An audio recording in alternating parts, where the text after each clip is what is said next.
Hey guys! In this video, I'm going to show you how to make a post shareable on Facebook. So let's get started. Let's go to the Facebook application. Tap on the Facebook app icon to open it. Now we are on the Facebook homepage.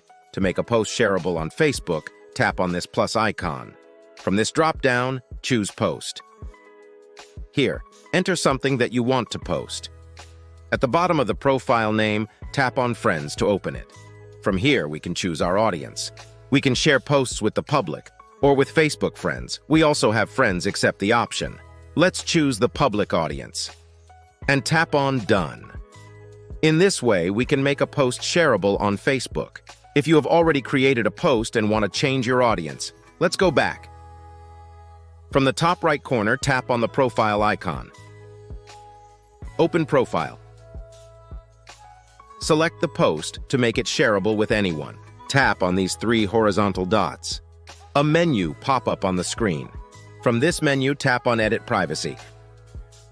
And from here, select the public option. Now this post is open to anyone on Facebook. If you found this video useful, please show your support with a like. Your feedback is invaluable to us, so feel free to share your thoughts and suggestions in the comments section below. We're eager to hear from you.